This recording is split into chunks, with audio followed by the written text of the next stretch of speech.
Ikaskide bat, adin bereko pertsona bat, entzuten diena eta laguntzen saiatzen dena. Hori da ikasle laguntzaile bat. Sartu egin behar dugu eta mediatu eta arazoak deusestatu nolabait.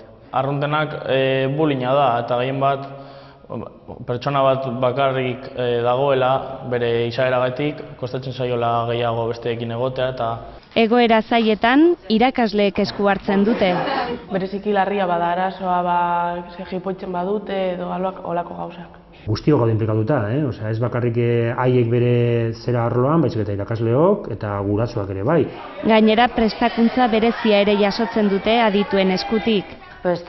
Talde giroa lantzen dugu, komunikatzeko gaitasuna, entzutekoa, bitartekaritza gatazketan. Gallartako Dolores Ibarruri ikastetxeak Madriletik ekarri zuen eredua. 6 urte daramatzate eta emaitzak oso onak izan dira.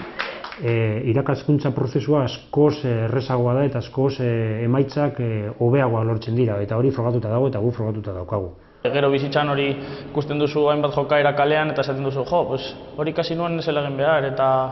Gerora beste 3 ikastetxe ere hasi dira Bakeola gatazketarako bitartekaritza zentroarekin batera programa ulantzen eta orain Bizkaiko eta Gipuzkoako beste zentro batzuetara zabalduko dute eredua.